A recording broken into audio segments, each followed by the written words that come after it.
Man, the Johnny Hiland band has been the main focus of my life recently. We've been in the studio. We just finished up our new album called Loud and Proud, and man, it was so much fun. We had a film crew come in and actually shoot the making of it as well. So the first 1,000 people that buy the record get a DVD for free and that kind of thing. And you got to put your marketing hat on every once in a while. But it was really fun, man. I got a chance to produce this album and take my road band in and really, just play music that we really, believe in. It was really, really quite an experience. We actually recorded at Platinum Lab Studios in Berry Hill, which I don't know if you guys have seen that, but it's absolutely huge. Big rock wall, walls, and of course like 30, 40-foot ceilings, just huge, huge room.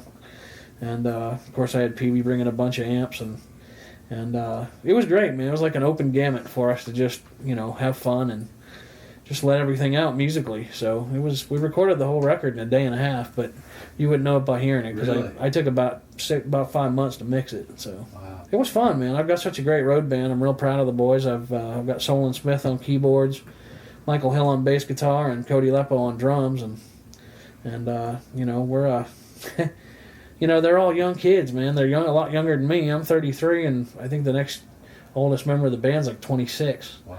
So, it's hard to keep them in line and yet still try to be a kid yourself. But no, I'll tell you what, we've worked hard on this record. We've been trying to tour to promote it, and of course I'm writing for the next album as well. That's great.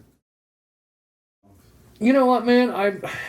There was a lot of emotion in this album for me. I lost my mom and dad both in 2 years. I lost my dad in a boating accident in 05, a month after I married Kim, and I was actually opening for Eric Johnson that day, so it was like a real huge highlight, and then bam, just get slammed to the ground, Mm-hmm.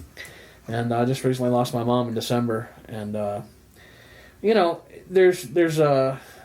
guess there's a point in everybody's life where you have to kind of dig deep in your faith and really what you're about, and and sometimes it reflects in everything you do, and it just happened to pour out in my music, which a lot of people say, well, Johnny Hiland's the country boy, he's the chicken picker guy, but on this album there's a lot of rock. There's even an acoustic tune I wrote for my wife. There's there is a lot of chicken picking on there. I actually wrote a song that pays tribute to Ricky Skaggs, Vince Gill, and Steve Wariner, and they all played on it. It was really fun to get in the studio with those guys. They're all my heroes, and to get the time with them was just fantastic.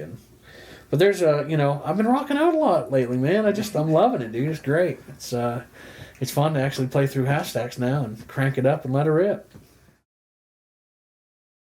Oh no, man! I got my little microcube over there, dude. That's my little rolling microcube sits there, and that's right here in my house. And I take it on the road, and I've actually recently been cramping up a lot, and I think it's just because I'm back to like being a kid again. Now that I got my PRS, it plays so great. I don't want to put it down. So when I'm off stage, I'm constantly in a hotel room or in the van. You can put batteries in the microcube, dude. So I can sit on the road and just run scales and come up with new ideas. But I find that I really enjoy writing while I'm on the road too. So I tend to keep my microcube with me and at least one guitar, so I don't go out of my mind when I'm at a hotel or backstage. Man, everything from I've been listening to a lot of Alter Bridge, of course Van Halen, Satriani, Steve Vai, Vinnie Moore. I also have Jimmy Bruno, Jimmy Bryant, and Speedy West, all the old Stratosphere Boogie stuff, some old Chet stuff. I guess my range is just kind of anywhere between Steve Vai, Danny Gatton, and Chet Atkins. There's like a huge array of guitar heroes, and of course Stevie Ray and B.B. King, and all kinds of blues stuff too.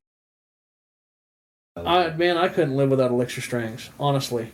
I've played every string under the sun, and I remember moving to Nashville and trying to change strings in between sets. I played like 3 or 4 gigs a day, and I bet I've gone through every string company known to man trying to find a string that would last.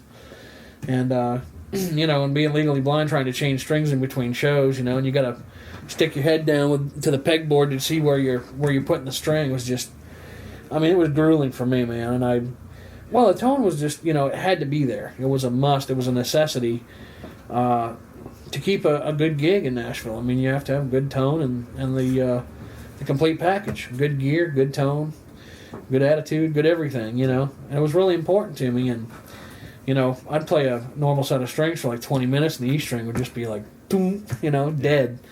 And I just was like, man, I've got to find something. I can put a set of Elixirs on my guitar, and I'll be honest with you, man, some of my acoustic strings have lasted almost a year with me, which is amazing. I mean, that's unheard of. And then, of course, my electric strings, even playing every single day, I have like 7 Johnny models now. And, of course, every month I seem to change out. I have a new favorite every month. But it's so funny because I'll throw a set of Elixirs on, and some guitars are, I actually call them all my girlfriends because they're all finicky, And some guitars seem to have a better response with the strings than others. I don't know why, but I use Elixirs on everything, absolutely every instrument I have, and of course it's funny because I'll put a set of Johnny or Elixirs on my Johnny model, and if I'm playing every day 8 or 9 hours a day and giving lessons and being out on the road and doing all that, I can get at least 2 to 3 weeks out of a set. But if I'm home here practicing, 8 or 9 hours a day, just not hitting the road, not having to box your guitar up every time you play, I can get a good 2 or 3 months out of them. So I'll tell you what, I'm actually playing the Elixir anti-rust strings, and I play the Polyweb and the Nano Web. I like them both, and I'm playing in electrics. I'm playing a 9-42. And the acoustics, I'm playing the new phosphor bronze strings that they've just released, and I'm playing 12s and 13s on my I got 13s on my old Martin. I got a 68 D35, and on Grampy's old Gibson I'm playing 12s, and there's no better string on the market. Period.